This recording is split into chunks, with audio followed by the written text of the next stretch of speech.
తొలిసారి ఆదివారం బడ్జెట్ ప్రవేశపెడుతుంది కేంద్ర ప్రభుత్వం. సంస్కరణకు పెద్దపీట వేస్తుందా? అంతర్జాతీయంగా ఎదురవుతున్న సవాళ్లకు బడ్జెట్లో పరిష్కార మార్గాలుంటాయా? అమెరికా సుంకాలను తట్టుకునేలా పద్దు ఉపశమనాలను ప్రకటిస్తారా? దేశీయంగా డిమాండ్లో స్తబ్దత నెలకొంది. ద్రవ్యోల్బణం ఓ మాదిరి స్థాయికి చేరడం, ప్రధాన బ్యాంకుల ద్రవ్య లభ్యత బడ్జెట్ అంచనాలపై ప్రభావం చూపుతాయని అనుకుంటున్నారు.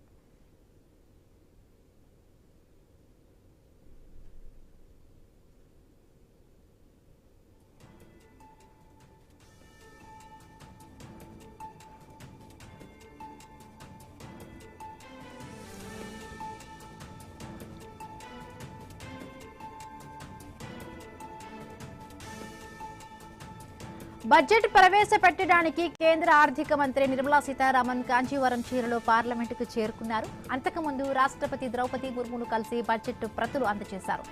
ఎన్నికలు జరగనున్న పశ్చిమ బెంగాల్, తమిళనాడు, కేరళ, అసోం రాష్ట్రాలకు కొత్త పథకాలు ప్రకటించే ఛాన్స్ కనిపిస్తోంది.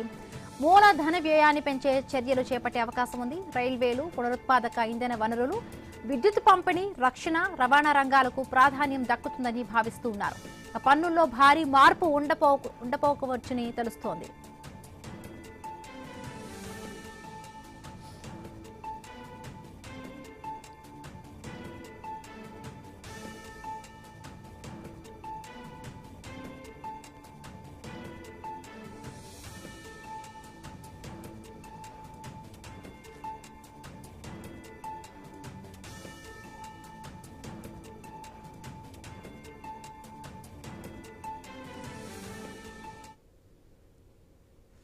బడ్జెట్ ప్రవేశపెట్టడంతో నిర్మలా సీతారామన్ కొత్త రికార్డును సృష్టించబోతున్నారు. వరుసగా 9వ బడ్జెట్ ను ప్రవేశపెట్టబోతున్నారు.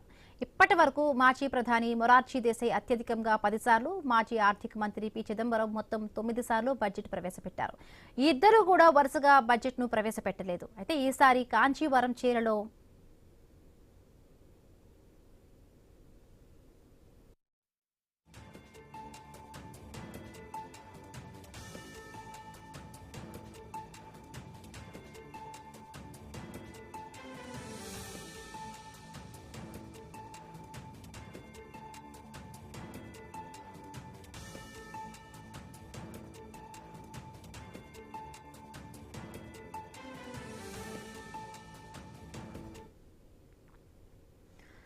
మరి కాసేపట్లో బడ్జెట్ ను ప్రవేశపెట్టబోతున్నారు.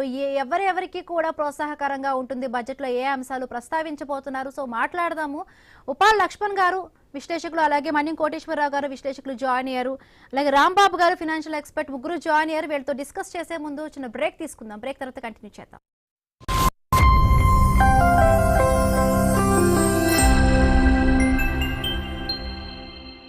తెలంగాణలో అతిపెద్ద ఫ్యామిలీ షాపింగ్ మాల్ మాంగళ్య షాపింగ్ మాల్ ఇప్పుడు కర్మాన్ ఘాట్ లో సినీతార శ్రీలీల గారిచే ఫిబ్రవరి 6వ తేదీన మహా శుభారంభం. ప్రారంభోత్సవ ఆఫర్లు మిస్ కాకండి. మాంగళ్య shopping mall, opposite collegium mall, Karman ghat.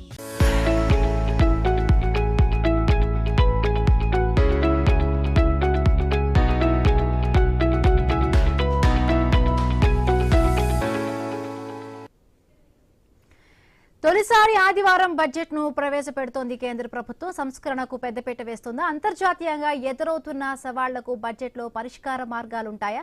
అలాగే అమెరికా సుంకాలు ఈ మధ్య కూడా మనం చూస్తున్నాం, చాలా వరకు ఎక్కువగా ఉంటున్నాయి. వాటికి తట్టుకునేలా కూడా ఈ పద్దు ఉపశమనాలు ఏవైనా మనకి రిలీఫ్ ఇస్తారా? సో దేశీయంగా కూడా డిమాండ్లు స్తబ్దుగా నెలకొంది. సో ద్రవ్యోల్బణం ఓ మాదిరి స్థాయికి చేరడం, ఇక ప్రధాన బ్యాంకుల ద్రవ్య లభ్యత బడ్జెట్ అంచనాలపై ప్రభావం చూపుతాయని అనుకుంటున్నారు. సో విశ్లేషకులు జాయిన్ అయ్యారు. మన్యం కోటేశ్వరరావు గారు, ఎట్లా ఉండబోవచ్చు ఈసారి? అంటే ఎవరికి ఎక్కువగా కూడా ప్రోత్సాహకరంగా ఉంటుంది? యూత్కి అనుకోవచ్చా, మహిళలకు అనుకోవచ్చా?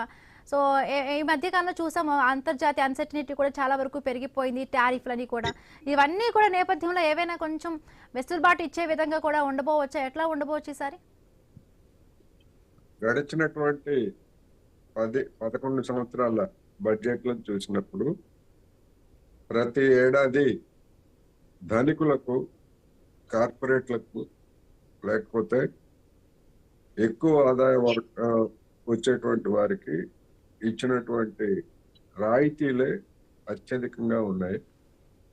రైతాంగానికి లేదా కార్మిక వర్గానికి, ఇతర చేతి వృత్తుల వారికి కావచ్చు, ఇతర శ్రామికులకి ఇచ్చినటువంటి రాయితీలు క్రమంగా తగ్గిపోతున్నాయి.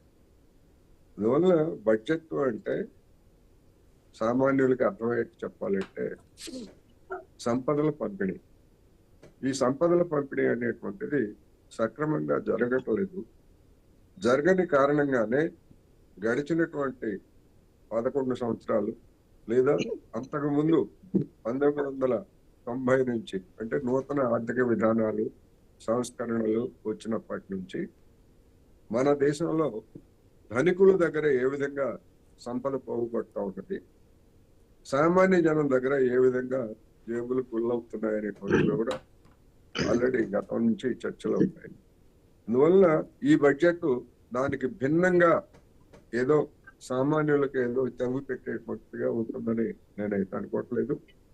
At the same time corporate వర్గాలు కానీ వాళ్ళు కూడా అంత సంతోషంగా లేరు అనేటువంటిది ఇప్పటి వరకు స్టాక్ మార్కెట్ స్పందించినటువంటి తీరు చూస్తే వాళ్ళు కూడా ఆశించిన మేరకు వాళ్ళకి కట్టబెట్టేందుకు కూడా ప్రభుత్వం సిద్ధంగా లేదేమో అనేటువంటి అనుమానంతో స్టాక్ మార్కెట్ సూచీలన్నీ కూడా డౌన్ అయ్యాయి. అందువల్ల ఏమి చేస్తారు? నేనైతే నా అభిప్రాయం ప్రకారం ఏదో ఆకాశం బద్దలయ్యే విధంగానో లేకపోతే ఇంకో విధంగానో సూర్యుడు పడమర ఉదయించే విధంగానో అలాంటి పెనుమార్పులు ఈ బడ్జెట్ లో ఉంటాయని నేను అనుకోవట్లేదు.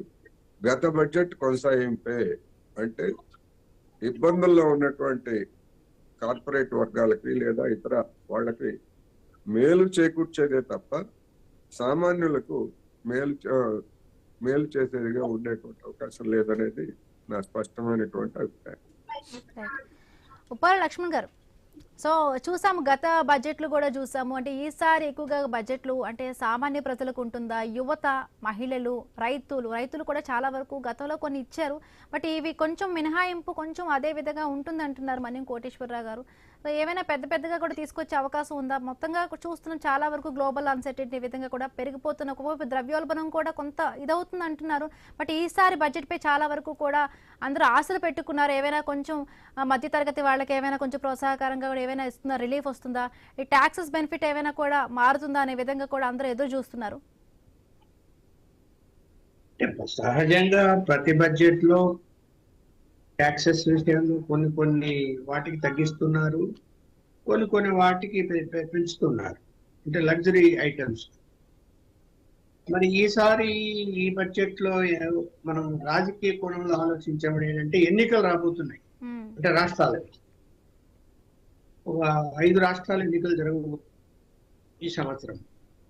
సో కాబట్టి అది దృష్టిలో పెట్టుకుంటారు, గ్యారంటీగా దృష్టిలో పెట్టుకొని కాస్త పేద వర్గాలకి మిత్రులు చెప్పినట్టు రైతుల విషయంలో కానీ కొంత ఉపశమనం కలిగించే విధంగా ఈ బడ్జెట్ లో ఉండవచ్చేమో అని నేను అనుకుంటున్నాను. బడ్జెట్ లో లోటు బడ్జెటే తప్ప ఏం మనకు ఆదాయం పెంచుకున్నటువంటి పరిస్థితులు కానీ లోటు బడ్జెట్ తగ్గించుకునే పరిస్థితులు కానీ ఏం కనపడకపోవచ్చు. కాకపోతే ఏంటంటే ఒకప్పటి బడ్జెట్ మనం పోల్చుకుంటే ఏంటంటే స్వాతంత్రం వచ్చినప్పుడు ఆనాటి బడ్జెట్ 171 కోట్లు అంతే, లోటు వచ్చేసి 24 కోట్లు అన్నమాట. ఇవాళ 50 లక్షల కోట్ల బడ్జెట్ ఇవాళ. కాబట్టి ఇక్కడ ఆర్థిక పరంగా బలపడుతూ దేశంలో 3వ స్థానానికి వచ్చామని చెప్పుకుంటున్నప్పటికీ కూడా పేద వర్గాలకి సహాయం అందే విషయంలో రాజకీయ పార్టీలు చేస్తున్నటువంటి హామీలు అమలవుతున్న తీరులో చాలా తేడా. ఇప్పుడు చూడండి, విదేశాల్లో బ్లాక్ మనీ ఉంది, ఆ మనీని తీసుకొచ్చి పేద ప్రజలకు అందిస్తాము, పేద ప్రజలకు అందిస్తే బాగుపడతారని చెప్పారు, ప్రధానమంత్రి గారు చెప్పారు. ఎంత తీసుకురాగలిగినారు? విదేశాల్లో వేల కోట్లు అక్కడ మూలిగిపోతుంది. తీసుకురాగలిగినారా? 11 సంవత్సరాలు అయింది. తీసుకొచ్చి పేద వర్గాలకు సహాయం చేయగలిగితే, అంటే వారికి ఆర్థికంగా సహాయం చేయగలిగితే బలపడతాడు, ధైర్యం వస్తుంది, తను ఉపాధి అవకాశాలు మెరుగుపరుచుకుంటాడు. ఇది క్యాష్ రూపంలో వాళ్ళ బ్యాంకులో అకౌంట్ వేయడంలో అలా తయారు చేస్తే ఎలాగా అది ఓట్ బ్యాంకు ఇవన్నీ మాట్లాడుతున్నారు. నేను అది ఒప్పుకోను. వానికి మీరు ఏదో బియ్యం ధరలు తగ్గించాము, నిత్యావసర ధరలు తగ్గించాము అంటానే దాంతో బాగుపడిపోతాడా? బాగుపడిపోడు. మీరు ఎట్టి పరిస్థితుల్లో ఆర్థిక సర్వే జరగాలి. అసలు పేద వర్గాలు ఇవాళ పరిస్థితి ఏంటి? ఎందుకంటే ఎంత దౌర్భాగ్యం అండి. ఇవాళ కూడా పేద వర్గాలు ఫుట్పాత్ మీద పడుకొని అడుక్కు తింటూ ఎక్కడ పోయినా ఢిల్లీ నగరంలో కూడా కనిపిస్తున్నారు. అంటే ఎక్కడ పేదరికం పూర్తిగా పోయింది చెప్పుకుంటారు బ్రహ్మాండంగా. పోలేదు. పోవాలి అంటే గనక వాళ్ళ వైపు దృష్టి సారించాలి పూర్తిగా. ఇందాక మన కోటేశ్వరరావు చెప్పినట్టు రైట్. వాళ్ళు ఎంతసేపు ఉన్నా కూడా ఉన్నత వర్గాలకు ఏం మేలు జరగాల, పరిశ్రమదారులకు ఏం మేలు జరగాల, వ్యాపారవేత్తలకు ఏం మేలు జరగాలని ఆలోచిస్తుంది. రైట్. రాంబాబు గారు ఫైనాన్షియల్ ఎక్స్పర్ట్ జాయిన్ అయ్యారు. నమస్తే అండి రాంబాబు గారు. సో ఈసారి బడ్జెట్ ఎలా ఉంటుంది అంటే గత అనుభవాల దృష్ట్యా కూడా ఈసారి ఏమైనా చేంజెస్ ఉంటాయి? అలాగే కార్పొరేట్లకు రాయితీలు చాలా వరకు కూడా ఇచ్చారు. ఈసారి సామాన్య ప్రజలకు ఏమైనా కూడా ఇచ్చే విధంగా కూడా బడ్జెట్ లో కొంచెం సవరణలు ఏమైనా చేస్తారా? ఎట్లా ఉండొచ్చండి ఈసారి? బడ్జెట్ లో పెద్దగా మార్పులే ఉండకపోవచ్చండి. ఇప్పుడు ప్రస్తుతం ఉన్న వరల్డ్ వైడ్ ఉన్న జియో పొలిటికల్ సిచ్యువేషన్ కానీ ఎకనామిక్ కండిషన్స్ కానీ చూసుకుంటే పెద్దగా మార్పులు ఉండకపోవచ్చు. రూపీ కూడా డివాల్యూ అయింది. కాకపోతే డిఫెన్స్ బడ్జెట్ మాత్రం మినిస్ట్రీ ఆఫ్ డిఫెన్స్ 20% పెంచమని అడిగారండి. వాళ్ళు 15% వరకు పెంచే అవకాశం ఉంది. ఈ ట్యాక్సెస్ విషయంలో వస్తే పర్సనల్ ట్యాక్సెస్ లో ఏదన్నా స్టాండర్డ్ డిడక్షన్ ఏమన్నా కొద్దిగా 25,000 ఏమన్నా పెంచుతారేమో కానీ మిగతా మార్పులు ఏమి పెద్దగా ట్యాక్సెస్ లో మనం ఎక్స్పెక్ట్ చేయడానికి వీల్లేదండి. జీడిపిలో డెఫిసిట్ ని, రెవెన్యూ డెఫిసిట్ ని దాన్ని 4.2%కి తగ్గించాలని గవర్నమెంట్ ప్రపోజ్ చేస్తుందండి. 4 నుంచి 4.2% తగ్గించాలి కాబట్టి వీటిలో అది కాకుండా రాష్ట్రాల బడ్జెట్లో రాష్ట్రాలు అందరికీ ఉచితాలు కల్పిస్తున్నాయి కాబట్టి కేంద్రంలో ఈ విషయంలో మనం పెద్దగా ఎక్స్పెక్ట్ చేయడానికి అవకాశం లేదండి. ఇప్పటికే కేంద్రంలో కొన్ని పథకాలు ఉన్నాయి. కానీ ఈ పథకాలన్నీ కూడా ఏంటంటే అట్టడుగు చివరి వర్గాలకి అవి చేరట్లేదండి. అది సరిగా అవగాహన లేక అవి చేరట్లేదు. ఒకవేళ చేరినా కూడా రాష్ట్ర ప్రభుత్వాలు తమ క్రెడిట్గా చెప్పుకుంటున్నాయి. కాకపోతే తమిళనాడు, కేరళ, పశ్చిమ బెంగాల్ ఎలక్షన్స్ ఉన్నటువంటి స్టేట్స్ లో కొన్న బడ్జెట్ పెంచే అవకాశం ఉందండి. ఇన్ఫ్రాస్ట్రక్చర్ కానీ వీటికి ఈ బడ్జెట్ లో పెంచితే డిఫెన్స్ కి, ఇన్ఫ్రాస్ట్రక్చర్ రంగానికి పెంచుతారండి. ఏదైనా వ్యవసాయ రంగానికి కొద్దిగా ఏమన్నా గిట్టుబాటు ధరల విషయంలో ఏదైనా కొన్ని ప్రోడక్ట్స్ కి ఏమైనా బడ్జెట్ అలొకేషన్ జరగవచ్చు. మరి రోడ్స్ ఇన్ఫ్రాస్ట్రక్చర్ డెవలప్మెంట్ లో రోడ్స్ కి కొత్తగా డెవలప్ అవ్వాల్సిన అమరావతి ఇలాంటి స్టేట్స్ కి, ఇట్లాంటి వాటికి, క్యాపిటల్ కి ఇట్లాంటి వాటికి ఏమైనా మైనర్ ఎలొకేషన్స్ ఉండే అవకాశం ఉందండి. అదర్వైజ్ మిగతా మార్పులు చేర్పుల్లో పెద్దగా ఉండకపోవచ్చు అండి. ఎందుకంటే అవకాశం లేదండి. ఇప్పుడు European deal free trade agreement చేసుకున్నా కూడా దీని ఫలితాలు రావడానికి 1 సంవత్సరం పాటు పడుతుంది. ప్లస్ రూపీ డివాల్యూ అవటం అనేది అర్థం కాకుండా ఉందండి. ప్లస్ దీంట్లో ఏంటంటే గవర్నమెంట్ ఎక్కువ డాలర్ బాండ్స్ ని డిస్పోజ్ చేసి గోల్డ్ లో జీడిపిలో కొంత పర్సంటేజ్ ని గోల్డ్ పర్చేజ్ చేస్తా ఉన్నారండి. ఇప్పుడు బాగా క్రిటికల్ సిచ్యువేషన్ ఉంది కాబట్టి మార్పులు పెద్దగా చేయకపోవచ్చు. డిఫెన్సివ్ బడ్జెటే ఉంటుందండి. పెద్దగా మార్పులు ఉంటాయని నేనైతే అనుకోవట్లేదండి. ఏమైనా చేంజెస్ చేసే విధంగా ఉండొచ్చా? అలాగే చాలా వరకు 7 లక్షల వరకు కూడా ఈ స్లాబ్ అనేది ఉంది, స్లాబ్ అడ్జస్ట్మెంట్ అనేది ఉంది. సో దాన్ని ఏమైనా ఇంకొంచెం పెంచే విధంగా కూడా ఏమైనా ఛాన్సెస్ ఉండొచ్చా?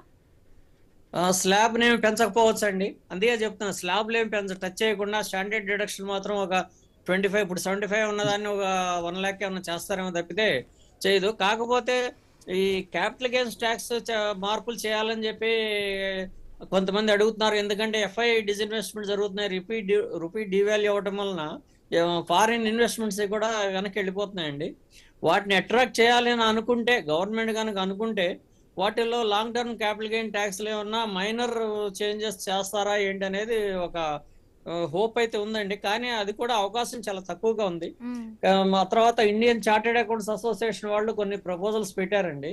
ఇప్పుడు ఏంటంటే మ్యారీడ్ కపుల్ జాయింట్ గా ఇన్కమ్ ట్యాక్స్ రిటర్న్స్ ఫైల్ చేసే వెసులుబాటు కల్పించమని అడుగుతున్నారు. అట్లా చేస్తే కొంత వెసులుబాటు వస్తుందనేది, పన్నుల్లో కొంత వెసులుబాటు వస్తుందనేది వారి అభిప్రాయం. అట్లాగే TDS ప్లస్ TCS విషయంలో చాలా సెక్షన్స్ ఉండి కాంప్లికేటెడ్ గా ఉంది ప్రొసీజరు. అవి సింప్లిఫై చేయమని అడుగుతున్నారు. అట్లాగే ఇన్కమ్ ట్యాక్స్ లో కూడా కొన్ని సెక్షన్స్ చేంజ్ చేసి ఆ, ఎక్కువ పన్ను చెల్లింపుదారులని ఈ ట్యాక్స్ బ్రాకెట్ లో తీసుకురావడానికి చేస్తారండి. లాస్ట్ ఇయర్ 8.13 crores కనుక ఫైల్ చేస్తే కరెంట్ ఇయర్ లో 8.68 crores members income tax returns file చేస్తారండి. అది అరౌండ్ 6.1% దాకా ఇంక్రీజ్ ఉందండి. కాబట్టి ఆ, చేస్తే ఇన్కమ్ ట్యాక్స్ సెక్షన్స్ కొన్ని చేంజ్ చేసే అవకాశం ఉందండి. నంబర్ ఆఫ్ సెక్షన్స్ తగ్గించే అవకాశం ఉందండి. అంతేగాని రేట్లో కానీ వీటిలో కానీ కార్పొరేట్ ట్యాక్సెస్ తగ్గించడం కానీ ఏమి చేయకపోవచ్చు అండి. అటువంటి ప్రోత్సాహకాలు ఈ బడ్జెట్ లో ఎక్స్పెక్ట్ చేయట్లేదండి. కాకపోతే ప్రొసీజర్ సింప్లిఫై చేసేటానికి అవకాశం ఉందండి. ఆ తర్వాత పవర్ సెక్టర్ లో అట్లాగే ఎంఎస్ఎంఈ సెక్టర్ లో కొన్ని రిఫార్మ్స్ ఇంకేమైనా తీసుకొస్తారా ఏంటి అనేది చూడాల్సిన అవసరం ఉందండి. ఈ నాన్ అలాగే కొత్తగా కన్వెన్షనల్ స్టార్టప్స్ ఎనర్జీకి కంపెనీకి ఏమైనా కొంచెం సోలార్ కానీ బెనిఫిట్స్ ఏమైనా విండ్ అవుతాయా ఎనర్జీ రాంబాబు గారు? వీటికి ప్రోత్సాహకాలు ఇంకేమైనా పెంచుతారేమో చూడాలండి. అలా కొత్తగా స్టార్టప్స్ కంపెనీస్ ఎవరైతే స్టార్ట్ చేయబోతున్నారో వాళ్ళకి ఏమైనా కూడా బెనిఫిషియల్ అయ్యే విధంగా ఉండొచ్చా ఈ బడ్జెట్ లో? స్టార్ట్అప్ కంపెనీస్ ఆల్రెడీ ఇదివరకే ఇచ్చారు కొన్ని కొంతవరకు. ప్రోత్సాహకాలు ఇచ్చారండి. ఫర్దర్ గా ప్రోత్సాహకాలు ఇవ్వకపోవచ్చు. కాకపోతే semi conductor business, defence, air space, తర్వాత ఏరోప్లేన్ ఇండస్ట్రీస్, సపోజ్ ఆ మ్యానుఫ్యాక్చరింగ్ అవన్నీ కనుక ఇండియాలో కనుక చేసి డిఫెన్స్ ఎక్విప్మెంట్ మొత్తం ఇండియాలోనే కనుక మ్యానుఫ్యాక్చర్ చేస్తే వాటికి కొంత budget, fixed amount budget fix చేసి వాళ్ళకి సబ్సిడీ రూపంలో ఇచ్చే అవకాశం ఉందండి. ఒక ఫండ్ ఆ విధంగా కొన్ని ఇండస్ట్రీస్ ఇండియాలో కనుక మ్యానుఫ్యాక్చర్ చేస్తే ఇచ్చే అవకాశం ఉందండి.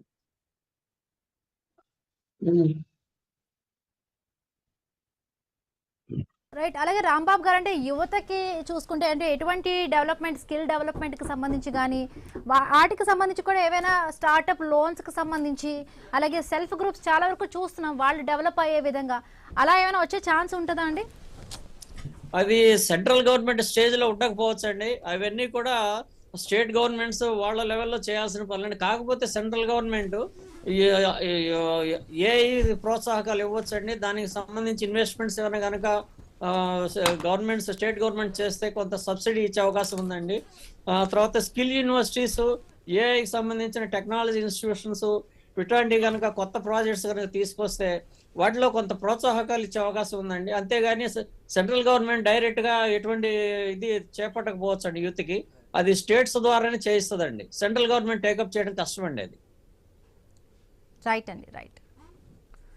రైట్. మన్యం కోటేశ్వరరావు గారు చెప్పండి. రైట్. ఇంకా 5 రాష్ట్రాలకి ఇప్పుడు ఎలక్షన్స్ రాబోతున్నాయి. సో ఆ రాష్ట్రాల పరంగా కూడా ఏమైనా, ఆ రాష్ట్రాలకు ఏమైనా కొంచెం బెనిఫిట్ అయ్యే విధంగా కేంద్రంలో ఏమైనా బడ్జెట్కి సంబంధించి కూడా ఏమైనా ఇవ్వబోతున్నారా? ఎట్లా ఉండొచ్చండి?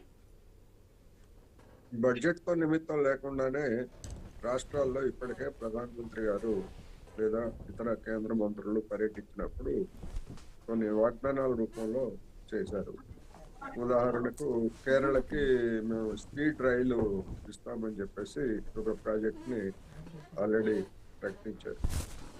అందువల్ల ఈ అటువంటి ప్రాజెక్టులు ప్రకటనలు అయితే చేస్తారు తప్ప నిధులు ప్రత్యేకంగా ఏదైనా ఇప్పుడు రోడ్లు వేస్తామంటారు, లేదా రైలు ప్రాజెక్టులు నిర్మిస్తామంటారు, లేకపోతే ఇంకోటి ఇన్ఫ్రాస్ట్రక్చర్ వాటిని చూపించి ఇదిగో ఇది మీ రాష్ట్రానికి చేసినటువంటి మేలు అని చెప్పేసి జనానికి భ్రమలు కల్పిస్తారు తప్ప ప్రత్యేకంగా ఆయా రాష్ట్రాలు ఎదుర్కొంటున్నటువంటి ఆర్థిక సమస్యలు లేదా ఇతరత్ర ఇబ్బందులు తీర్చడానికి కేంద్ర ప్రభుత్వం, ఎందుకంటే అవన్నీ ప్రతిపక్ష పాలిత రాష్ట్రాలు, ఇవ్వాల్సినటువంటి డబ్బులే ఇవ్వలేదు. ఇప్పుడు ఉదాహరణకు తెలంగాణకి 22,000 కోట్ల రూపాయల మేరకు కేంద్రం నుంచి నిధులు వస్తాయని చెప్పేసి మన రేవంత్ రెడ్డి గారు బడ్జెట్ పత్రాల్లో రాసి కూర్చున్నారు.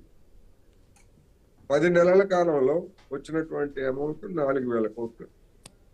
మరి ఇంకా 2 నెలల సమయంలో 22,000 కోట్లకు గాను ఎన్ని వేల కోట్లు వస్తుంది, అసలు ఇస్తారా? ఇలాంటివన్నీ అనేకమైనటువంటి సమస్యలు ఉన్నాయి. అందుకని ఇది ఒక విధంగా చెప్పాలంటే ఇప్పుడు మన రాంబాబు గారు చెప్పినట్లు అవన్నీ కూడా మధ్యతరగతి, ఎగువ మధ్యతరగతి లేదా డబ్బున్నటువంటి వాళ్ళకి సంబంధించినటువంటి పథకాలు, రాయితీలు. వాళ్ళు కాదు, మనం ఆలోచించాల్సింది కోట్లాది మంది రైతులు ఉన్నారు. కోట్లాది మంది రైతులు ఉన్నటువంటి వాళ్ళకి మనం చూసాం గత సీజన్ లో 2 తెలుగు రాష్ట్రాలు, ఒకటేమో 2 ఇంజన్ల పాలనలో ఉన్నటువంటి రాష్ట్రం, ఒకటేమో కాంగ్రెస్ పాలనలో ఉన్నటువంటి తెలంగాణ. రెండు చోట్ల కూడా రైతులు యూరియా కోసం ఎంత ఇబ్బంది పడ్డారో మనం చూసాం. దేశాన్ని 2047లో ఎక్కడికో తీసుకుపోతామని చెప్తున్నటువంటి పెద్దలు గడిచినటువంటి 12 సంవత్సరాల్లో మన రైతాంగానికి ఎంత యూరియా అవసరమో కూడా గుర్తించలేకపోయారు. గుర్తించినా గానీ దాన్ని ఉత్పత్తి చేయడానికి వీళ్ళు చేసినటువంటి పని ఒక్కటి లేదు. అందుకని కోట్లాది మంది రైతులు, వ్యవసాయ కార్మికులు ఉన్నారు. ఇవాళ వ్యవసాయ కార్మికులు 90% కేంద్ర ప్రభుత్వం నిధులు భరించేటువంటి ఉపాధి హామీ పథకాన్ని రాష్ట్రాల మీద 40% భారం మోపిన తర్వాత మునిగిపోయే నావ మీద గడ్డిపోస పడినా గానీ ఇంకా అది మునిగిపోతుంది అనేటువంటి పరిస్థితుల్లో అవేం చేస్తారనేటువంటి దాని గురించి మనం చర్చించాలి తప్ప ధనికులుగా లేదా రిచ్, సూపర్ రిచ్ వాళ్ళ గురించి మనం పెద్ద ఆందోళన పడాల్సినటువంటి లేదు. ఏదో ఒక అడ్డదారుల్లో వాళ్ళు లబ్ధి పొందుతూనే ఉన్నారు, లబ్ధి కలిగిస్తూనే ఉన్నారు. రైట్. ప్రభు గారు మార్కెట్ అనలిస్ట్ జాయిన్ అయ్యారు. నమస్తే అండి ప్రభు గారు. ఎట్లా ఉండవచ్చు? ఈ మధ్య చూసాము గ్లోబల్ అన్సర్టినిటీ వల్ల చాలా వరకు కూడా మార్కెట్ అప్ అండ్ డౌన్స్ ఉంటుంది. సో ఈ బడ్జెట్ తర్వాత ఏమైనా చేంజెస్ ఉండొచ్చా? ఎట్లా ఉండొచ్చు బడ్జెట్ తర్వాత? అంటే గ్లోబల్ అన్సర్టినిటీ ఇంకా క్లారిటీ కాలేదు కదా. ఆయన 50% ట్యాక్స్ అన్నారు, వేరే దాని మీద ఇప్పుడు యూరోప్ మీద కూడా 10% ట్యాక్స్, జూన్ నుంచి 25% ట్యాక్స్. ఆయన డాన్స్ ఎక్కడ తగ్గలేదండి, ఒక్క స్టెప్ కూడా వెనక్కి తగ్గలేదు. అదే గ్రీన్లాండ్ మీద ఇది చేసేదానికి అక్కడ ఎగనెస్ట్ వస్తుందన్నారు. మరి యూరోప్ మరి ఎప్పటి నుంచో ఉన్న మిత్ర దేశం వచ్చి మనతో ఎఫ్టీ అగ్రిమెంట్ తీసుకుంది కదా. సో మన దగ్గరికి వచ్చారంటేనే అర్థమైంది. సో మనకి ఇప్పుడు ఇన్వెస్ట్మెంట్స్ అనేది ఇండస్ట్రియల్ గా 8.4% అంటే ఎక్స్పోర్ట్స్ కూడా 9.4% పెరిగింది. మనకి పెరగలేదని కాదు. ఏది ఇంత శాంక్షన్స్ వేసినా గానీ, 50% శాంక్షన్ వేసినా గానీ. సో డెఫినెట్ గా మనకి నెక్స్ట్ ఇంకా అంటే క్యాపెక్స్ కూడా 8.65 lakhs crores చేశారు ఇప్పుడు దాకా. మార్చ్ వరకు 10 lakh crores అవుతుంది అంటారు. అంటే ఇప్పుడు ఇంత ఇబ్బందుల్లో కూడా కొంచెం ఇదవుతుంది కాబట్టి నెక్స్ట్ డెఫినెట్ గా అన్సర్టినిటీ క్లారిటీ వస్తాయి. సో రాకుండా ఉండదు, ఎందుకంటే ఆయన చేసేదాన్ని executive orders, it's not a statute. So definite గా కోర్టు ఎప్పుడూ ఒకసారి ముట్టికే పెట్టక తప్పదు. కాకపోతే ఇన్స్టెంట్ గా మనం ఏ కంట్రీ అయినా కొంచెం ఇబ్బంది పడుతుంది. లాంగ్ రన్ లో బాగానే ఉంటుంది, ఎందుకంటే మార్కెట్ కూడా 1 year నుంచి బాగా ఇబ్బంది పడుతుంది. లాస్ట్ ఇయర్ కూడా మీకు ట్యాక్స్లు పెంచారు కదా, లాంగ్ టర్మ్ క్యాపిటల్ గెయిన్స్ కానీ షార్ట్ టర్మ్ క్యాపిటల్ గెయిన్స్ కానీ. అంటే దీంట్లో కూడా కొంచెం పెంచారు. ఎస్టీటీ కూడా 0.00125 0.10 చేశారు. సో ఇప్పుడు ఈసారి ఇంత ఇబ్బందుల్లో only crime baby will get the chocolate కదా. సో డెఫినెట్ గా ఇప్పుడు ఈసారి ఇస్తారనేది, అది కూడా ఎందుకు వచ్చింది, ఎప్పుడు 12 సంవత్సరాల్లో ఎప్పుడు బయటకు రాని ఆమె సీతారామన్ గారు ఫస్ట్ టైం ఫైనాన్స్ మినిస్టర్ బయటకు వచ్చి రిటైల్ వాళ్ళు ఆపాల్సిన పని లేదన్న. ఇదే సీతారామన్ గారు అంతకుముందు ఎఫ్ఐఎస్ ఉంటే ఏంటి, వెళ్తే ఏంటి అన్నారు. సో ఇప్పుడు వాళ్ళని ఇది చేసుకుంటే ఎఫ్ఐఎస్ కన్సిస్టెంట్ గా అమ్ముతూనే ఉన్నారు. సో వాళ్ళని ఇది చేసుకుంటే వాళ్ళకి కావాల్సింది 2019 లో మనం కార్పొరేట్ ట్యాక్స్ రిడక్షన్ చేసాం, 30% నుంచి 22% చేసాం. సో వాళ్ళకి కావాల్సింది ఏంటి, వాళ్ళు ఎక్కడికైనా ఏ కంట్రీకైనా సేఫ్ హెవెన్ వెళ్తారు. వాళ్ళు సేఫ్ హెవెన్ ఇండియానే అంటారు, కానీ ఇన్వెస్ట్మెంట్ చేయడానికి ఇక్కడ ట్యాక్స్లు ఎక్కువ, విపరీతమైన ట్యాక్స్లు. మీరు 30% స్లాబ్ లో ఉన్నాడు, 42% వేస్తున్నట్టు. ఎఫ్ఐఎస్ కూడా విపరీతమైన ట్యాక్స్ ఉంటాయి. సో వాళ్ళు ఏదైనా తక్కువ ట్యాక్స్లు అన్న వాటికి చూస్తారు కాబట్టి ₹1 ఎక్కువ ఎక్కడ వస్తుందని చూస్తారు. సో ఇప్పుడు వాళ్ళని కనుక కూల్ చేస్తే సో డెఫినెట్ గా అప్పుడు మనకి వరదలై పొంగి వచ్చే ఛాన్సులు కూడా ఉంటాయి. మార్కెట్ అందుకోలేదు. సో ఒకవేళ పెరిగితే ఇవాళ బాగుంటే నిజంగా బూస్ట్ ఇస్తే ఇవాళ 1000 points కూడా పెరగచ్చు. చూసాం కదా కొన్ని ఎగ్జాంపుల్స్, వార్ ఆగినప్పుడు 1000 points, అయితే లాస్ట్ అక్టోబర్ లో కూడా 1000 points పెరిగిన తర్వాత కూడా కొంచెం పెరిగినాయి. అట్లానే నెక్స్ట్ మంచిగా బూస్ట్ ఇస్తాయి. ఒకవేళ ఇవ్వకపోతే మార్కెట్ ఇంకా పడే ఛాన్సులు ఉంటాయి. సో పడింది అనుకోండి, ఇప్పుడు ఏమవుతుంది, హెచ్ఎన్ఐ క్లయింట్స్ అందరు వెళ్ళిపోతున్నారు. మేజర్ అది డ్రాబ్యాక్ మీద, ఎందుకంటే ఇక్కడ చేస్తే ట్యాక్స్ 30% లో వాళ్ళు 42% అంటే ₹1 అంటే 42 లక్షలు కట్టాలి. ఎంత సెస్ అని, జిఎస్టీ అని, ఆఎస్టీ అని చాలా ఎక్కువ.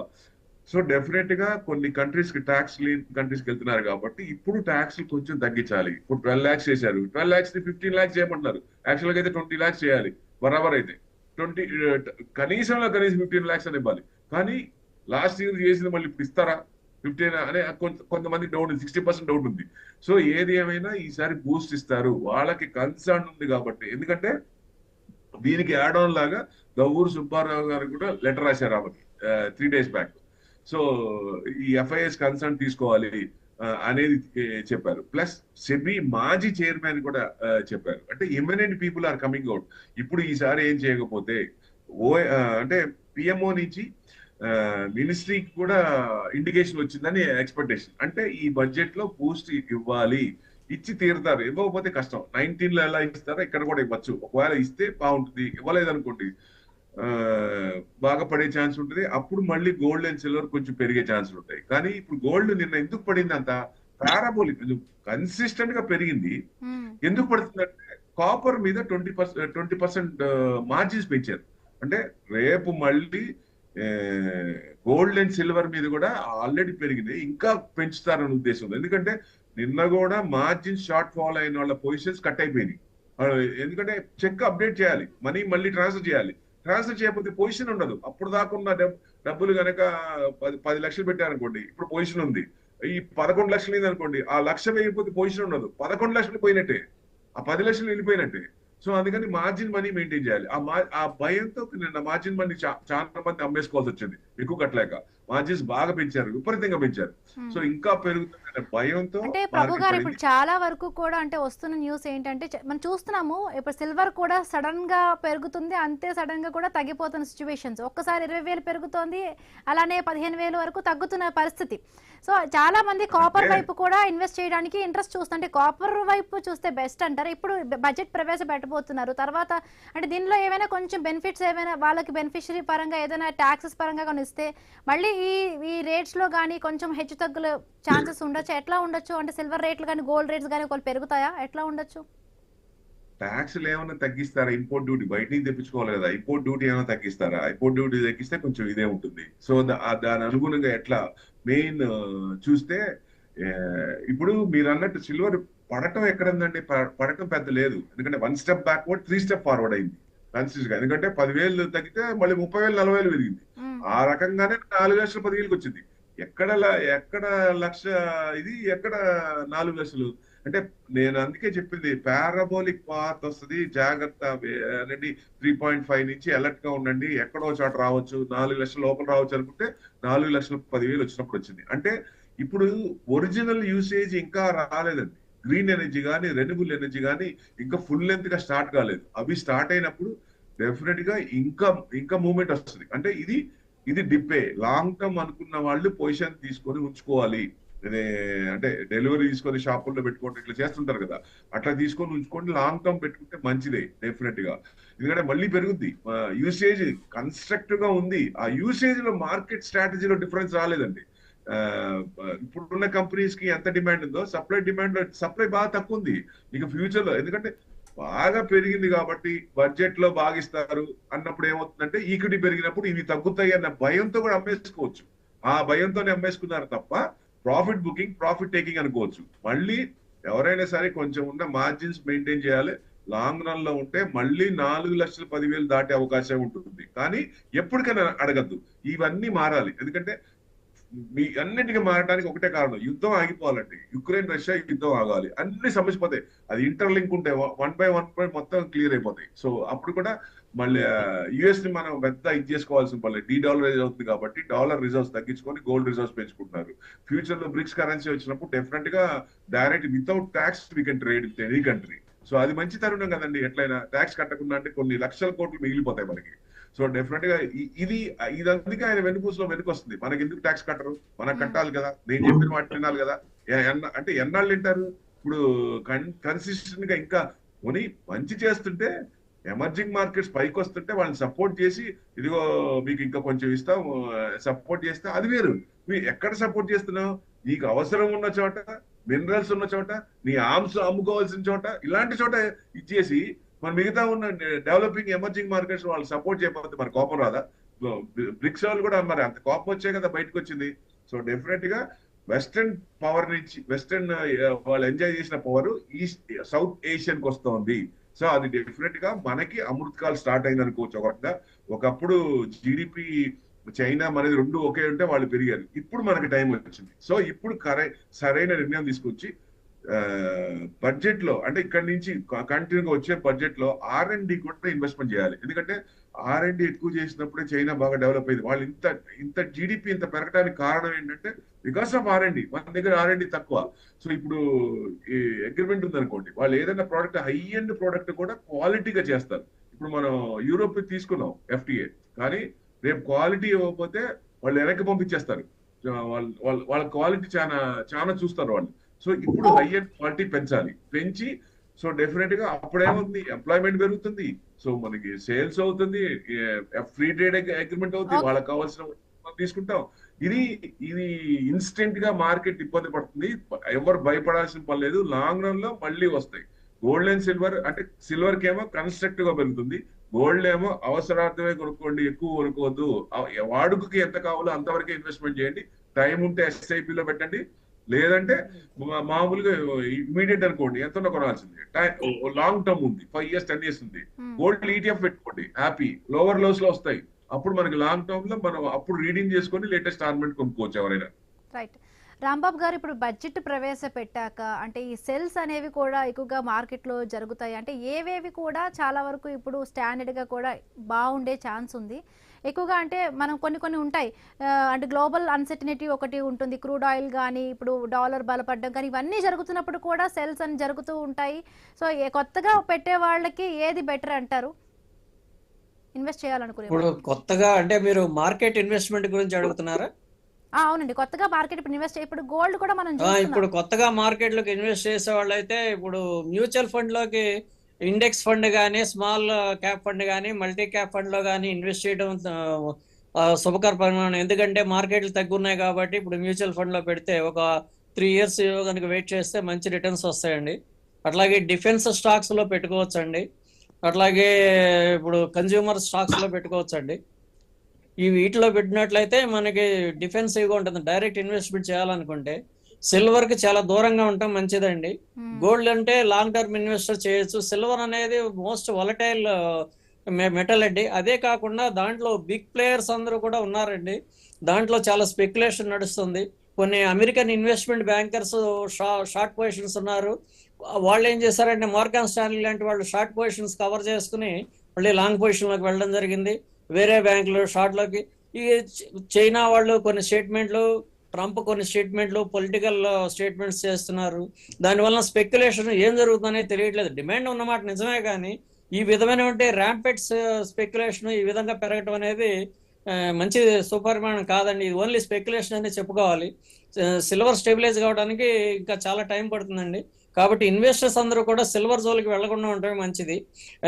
గోల్డ్ అంటే స్మాల్ సిప్ బేసిస్ లో ఇన్వెస్ట్ చేసుకోవచ్చు అండి. మిగతా వాళ్ళు కూడా మ్యూచువల్ ఫండ్ లో, కొత్తగా వచ్చే ఇన్వెస్టర్స్ అందరూ కూడా మ్యూచువల్ ఫండ్ లో ఇన్వెస్ట్ చేసుకోవడం మంచిదని నా ఉద్దేశం అండి. రైట్.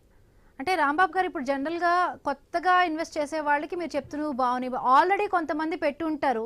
సో ఈ బడ్జెట్ తర్వాత కూడా అంటే ఏవేవి సేఫ్గా ఉండే ఛాన్స్ ఉండొచ్చు? వాళ్ళు ఇంతకు ముందు పెట్టిన స్టాక్స్ అలాగే ఉంచుకుని ఇప్పుడు బడ్జెట్ లో ఎలకేషన్స్ ఎట్లా ఉన్నాయి, ఏ సెక్టర్ కి బాగుంటుంది, లాంగ్ టర్మ్ ఎలకేషన్స్ బాగున్నాయి, ఫ్యూచర్ ఎట్లా ఉంది, జియో పొలిటికల్ సిచ్యువేషన్స్ ఎట్లా ఉన్నాయి అని చెప్పేసి చూసుకోవాలండి. ఇప్పుడు అందరూ కూడా మూకమ్మడిగా మెటల్స్ స్టాక్స్ మీద పర్చేస్ చేస్తున్నారండి. అది టూ మచ్ స్పెక్యులేషన్ అండి. వాటి రియల్ వాల్యూ కన్నా కూడా ఎక్కువ పెరిగిపోయినాయి. ఇన్వెస్టర్స్ కనుక అట్లాంటి స్పెక్యులేటివ్ సెక్టర్స్ కనుక వెళ్ళినట్లయితే అవి స్పెక్యులేషనే కాకుండా జియో పొలిటికల్ సిచ్యువేషన్ మీద ఆధారపడి ఉన్నాయండి. అవి ఏ సిచ్యువేషన్ ఎట్లా మారినా కూడా, ఇప్పుడు సపోజ్ చైనా మేము rare earth metals export ban చేస్తున్నాం, లేకపోతే సిల్వర్ బ్యాన్ చేస్తున్నాం అంటే వాటి స్పెక్యులేషన్ ఇంకా పెరిగిపోయి సిల్వర్ 4 లక్షలు దాటిపోయిందండి.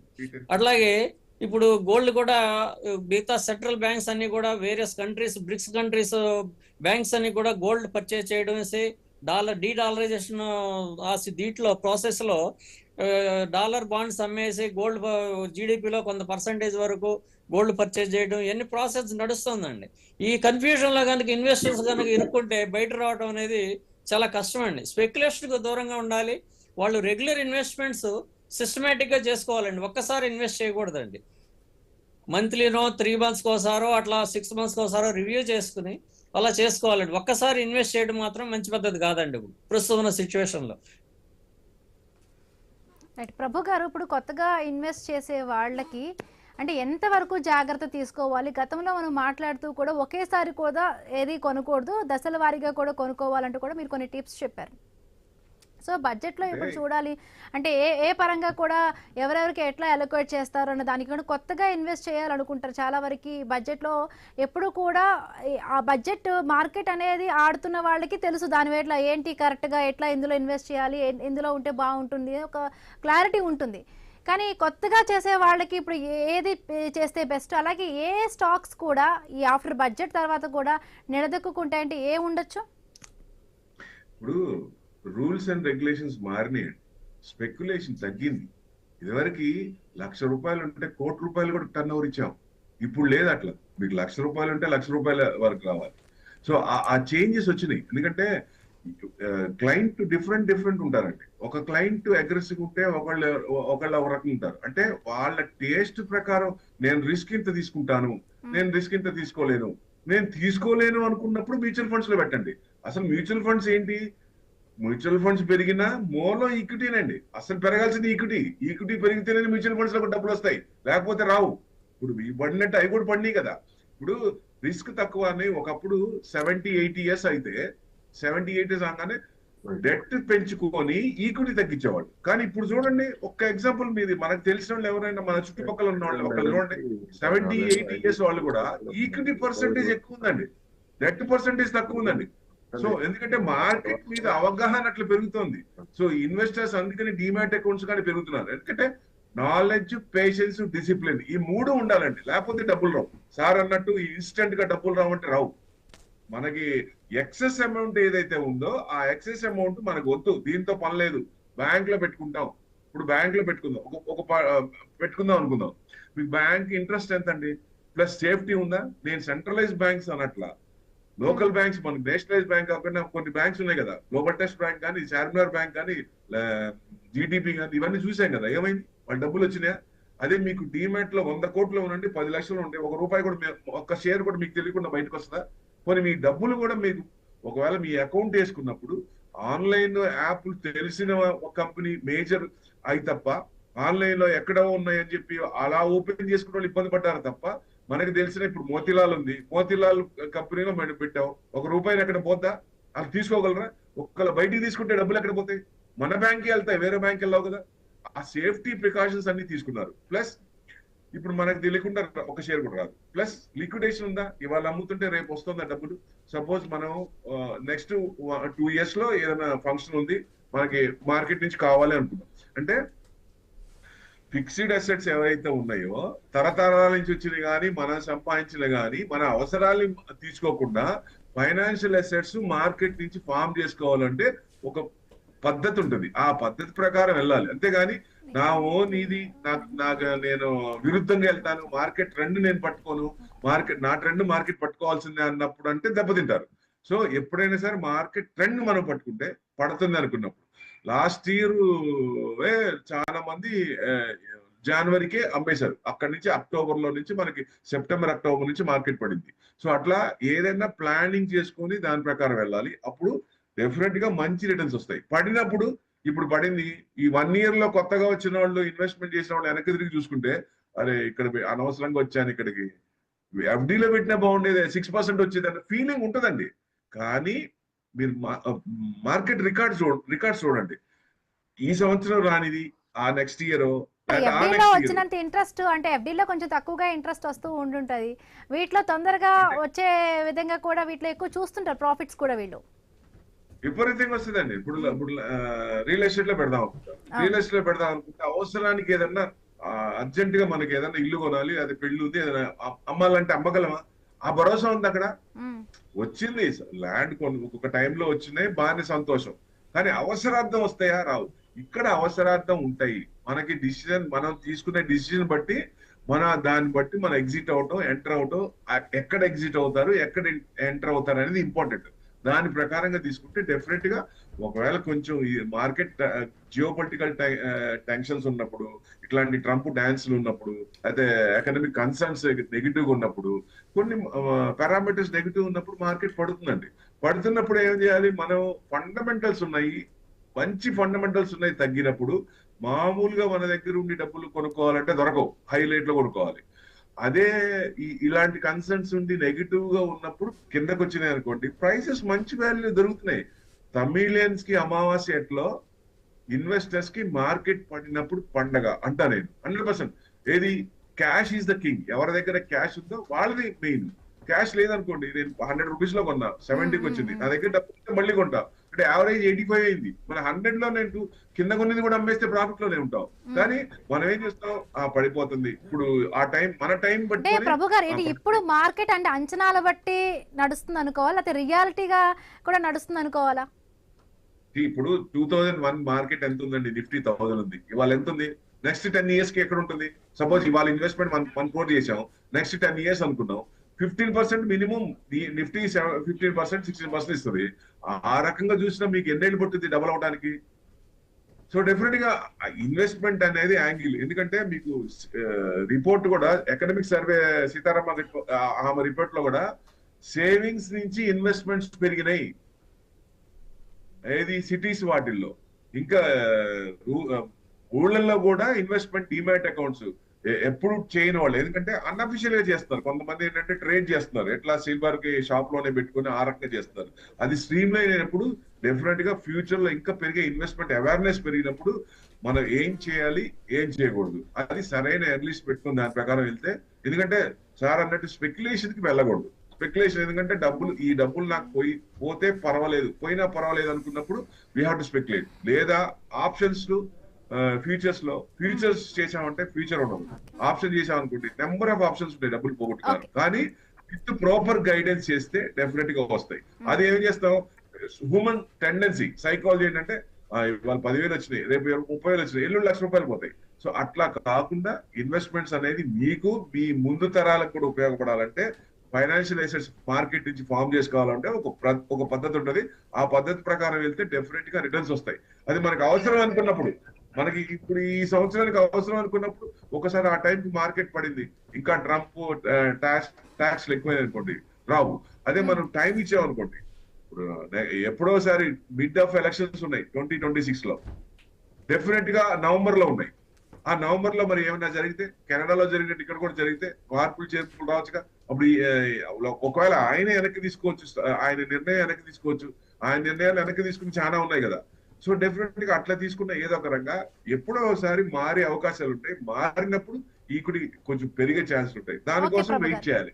డెఫినెట్ గా పెరిగినప్పుడు అట్లా వస్తాయి. ఎందుకంటే ఈ మ్యూచువల్ ఫండ్స్ లో కూడా అంటే డైవర్సిఫికేషన్ పెట్టుకోండి, అన్ని ఒక దాంట్లో పెట్టకుండా మ్యూచువల్ ఫండ్స్ లో కొంత, ఎందుకంటే ఫండ్స్ లో కూడా మెటల్స్ మీద 10 to 15% ఇన్వెస్ట్మెంట్ కోసం డైవర్సిఫికేషన్ వస్తుంది. ఇదివరకు లేదు, అది 10 to 15% మెటల్స్ లో పెట్టాలి. ఎందుకంటే సిల్వర్ కాపరే కదండి, అన్సంగ్ హీరో ఇంకోటి ఉన్నాడు కింద, కాపర్ కూడా ఈ సంవత్సరం బాగా ఇచ్చింది, బట్ ఎవరు దాన్ని క్యాచ్ చేయలేదు.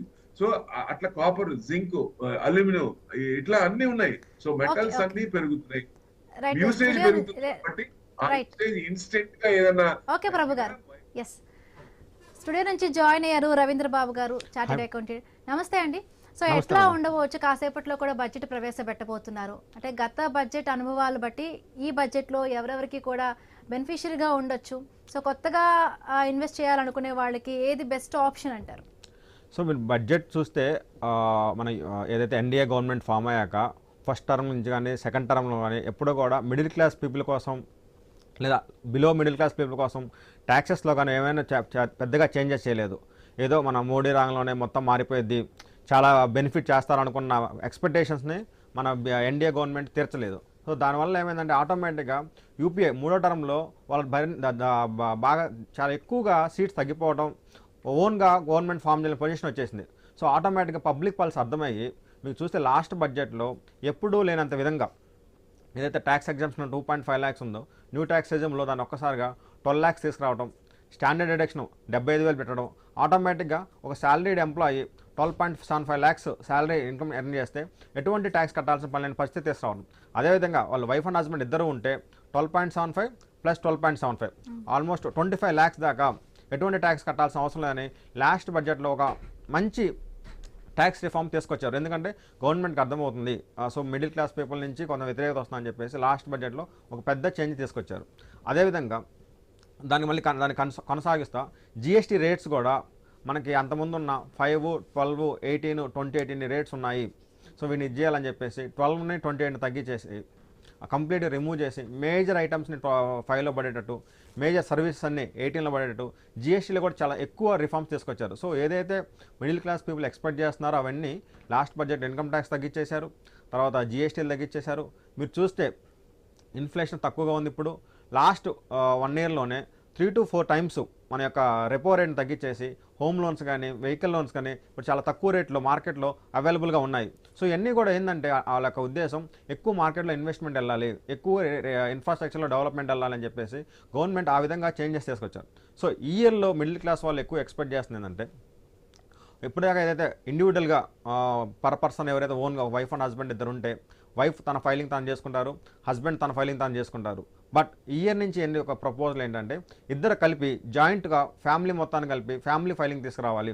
అది ఆల్రెడీ డెవలప్డ్ కంట్రీస్ అయినా యూఎస్లో కానీ యూకేలో కానీ ఇవన్నీ ఆల్రెడీ ఉన్నాయి. కాబట్టి ఇండియాలో ఇంకా మనం కూడా డెవలపింగ్ నేషన్ నుంచి డెవలప్డ్ కంట్రీ మూవ్ అవ్వాలంటే సో వాళ్ళ విధానాలు మనం అవలంబించాలి. కాబట్టి ఏదైతే సింగిల్ ట్యాక్స్ ఫైలింగ్ ఉందో దాన్ని అట్లీస్ట్ ఈ ఇయర్ నుంచి ఆప్షనల్గా అంటే మ్యాండేటరీ కాకుండా ఆప్షనల్గా కావాలంటే వైఫ్ అండ్ హస్బెండ్ కలిసి ఒకే రిటర్న్ ఫైల్ చేయొచ్చు.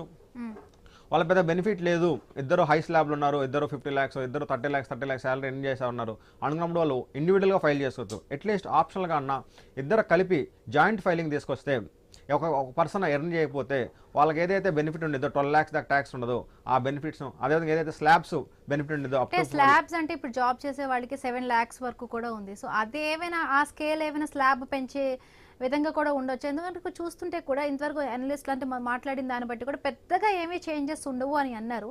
స్టార్ట్అప్ కంపెనీస్కి గతంలో కూడా కొంత ప్రోత్సాహకాలు ఇచ్చారని ఈసారి ఏమైనా కొంచెం పెంచే విధంగా కూడా ఉండొచ్చా, ఎట్లా ఉండొచ్చు? అంటే ఒకటి ఎక్స్పెక్ట్ చేసేదంటే న్యూ ట్యాక్స్ రిజమ్లోనే చేంజెస్ ఉంటాయి. ఒకటి మనకైనా షాకింగ్ ఇవ్వాలంటే ఓల్డ్ ట్యాక్స్ రిజమ్ ఏదైతే ఉందో ఆ ఓల్డ్ ట్యాక్స్ రిజమ్ని కంప్లీట్గా వేవ్ ఆఫ్ చేయొచ్చు, ఒక ఎక్స్పెక్టేషన్. అది ఒక షాకింగ్గా ఉండేది. నెక్స్ట్ ఏదైతే స్లాబ్స్ ఉన్నాయో 4, 8, 12 ఏదైతే స్లాబ్స్ ఉన్నాయో అది అప్ టు 7 ఉన్నదాన్ని అప్ టు 12 చేశారు. బట్ మీకు 12 దాటిందంటే మళ్ళీ అప్ టు 4, 4 to 8, 8 to 12 అలా వస్తుంది. సో దాన్ని పెంచితే అప్ టు 4 కాస్త అప్ టు 5 లాగా 5, 10, 15, 20 అలా మార్చే ఛాన్స్ ఒకటి ఉంది. నెక్స్ట్ అదేవిధంగా హోమ్ లోన్ తీసుకున్నప్పుడు ఇంట్రెస్ట్ ఉన్నాయి మనకి ఓల్డ్ స్కీమ్లో ఎగ్జామ్షన్ తీసుకునేవాళ్ళు. బట్ అది దాన్ని ఈ న్యూ ట్యాక్స్ రిజమ్లో కూడా కొనసాగిస్తే కొత్తగా ఇల్లు కొనుక్కునే వాళ్ళకి వైఫ్ అండ్ హస్బెండ్ ఇద్దరు కలిసి వచ్చిన శాలరీలో మేజర్ పోర్షన్ మీకు హోమ్ లోన్ ఈఎంఐకి వెళ్ళిపోయింది. మీరు ఎవరినైనా రీసెంట్ ఇల్లు కొనాలి కానీ ఒక 10 years నుంచి ఇంటికి కొన్ని ఈఎంఐలు పే చేసిన అడిగితే వాళ్ళ శాలరీలో major portion 50 to 60% home loan EMI కింద వెళ్ళిపోతూ ఉండేది. సో అలాంటి వాళ్ళ కోసం అట్లీస్ట్ ఆ హోమ్ లోన్ ఇంట్రెస్ట్ని న్యూ ట్యాక్స్ రిజిమ్లో కూడా కంటిన్యూ చేస్తే వాటి శాలరీడ్ వేతన జీవులకి పెద్ద రిలీఫ్గా ఉండిద్ది. అదేవిధంగా యూపీఏ గవర్నమెంట్లో క్యాపిటల్ గెయిన్స్ షేర్స్లో ఏదైతే ఇన్వెస్ట్మెంట్ చేస్తారో 2 years పాటు హోల్డ్ చేస్తారో షేర్స్ని, ఆ లాంగ్ టర్మ్ క్యాపిటల్ గెయిన్స్ మీద ఎటువంటి ట్యాక్స్ ఉండేది కాదు. ఈ బీజేపీ గవర్నమెంట్ ఎన్డీఏ గవర్నమెంట్ వచ్చాక వీళ్ళు ఫస్ట్ 10% అని, తర్వాత 10 కాస్త 12.5% అని చెప్పేసి షేర్స్ మీద ఎవరైతే ఇన్వెస్ట్మెంట్ చేస్తున్నారో వాటి మీద ట్యాక్సెస్ లెవీ చేశారు. ఎప్పుడైతే బీజేపీ గవర్నమెంట్లో ఈ షేర్స్ మీద ఇన్వెస్ట్మెంట్ మీద ట్యాక్సెస్ లెవీ చేశారో చాలా ఫారినర్స్, ఇన్స్టిట్యూషనల్ ఇన్వెస్టర్స్ షేర్స్ మీద ఇన్వెస్ట్మెంట్ తగ్గిపోయింది. అదేవిధంగా హోల్డింగ్ పీరియడ్ తగ్గిపోయింది. సో లాంగ్ రన్లో ఇన్వెస్ట్మెంట్ చేయాలనుకున్న వాళ్ళు చేయట్లేదు. సో దాన్ని కొంచెం మీరు మోటివేట్ చేయాలి, ఎంకరేజ్ చేయాలంటే ఏదైతే present 12.5% long term capital gains మీద ట్యాక్స్ ఉందో దాన్ని కంప్లీట్గా వేవ్ ఆఫ్ చేసి ఓల్డ్ ట్యాక్స్కి వెళ్ళిపోవాలి. ఓల్డ్ సిస్టమ్లో ఏదైతే విధంగా మీకు ఎంత క్యాపిటల్ గెయిన్ వచ్చినా 2 years పాటు మీరు షేర్స్ని హోల్డ్ చేస్తే, ఎందుకంటే 12.5% అంటే ఆల్మోస్ట్ ఇప్పుడు మీరు విత్ ఇండెక్సేషన్ తీసుకోవాలి. నెక్స్ట్ పెరుగుతున్న ఇన్ఫ్లేషన్ తీసుకొని అవేది కన్సిడర్ చేయకుండా నువ్వు ఈరోజు 100 కొన్నావు, నువ్వు 150 అమ్మావు, 50 రూపీస్ మీరు క్యాపిటల్ గెయిన్ పే చేయాలంటే ఆపర్చునిటీ కాస్ట్ గురించి పరిస్థితి ఏంది? ఆ 100 రూపీస్ని ఎక్కడో పెట్టుకుంటే ఏదో వచ్చింది కదా, అక్కడ ఎంతో కొంత బెనిఫిట్ అవుతుంది కదా. ఆపర్చునిటీ కాస్ట్ని తీసుకోకుండా డైరెక్ట్గా వీళ్ళు 12.5% ఇప్పుడు లెవీ చేస్తున్నారు.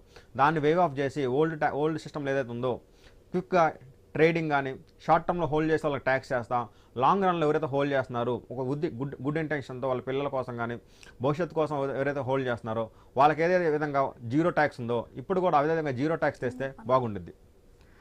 రైట్ అండి, ఇంకా బడ్జెట్ ఇంకా కాసేపట్లో ప్రవేశపెట్టబోతున్నారు. సో మినిట్ టు మినిట్ మీకు అప్డేట్ ఇవ్వబోతున్నాము. సో గెస్ట్లందరూ కూడా ఉన్నారు. సో కాసేపు అయ్యాక కూడా మరిన్ని అప్డేట్స్తో మళ్ళీ మీ ముందు ఉంటాం. కీప్ వాచింగ్ ఐ న్యూస్, మీతోని మీ వెంటే.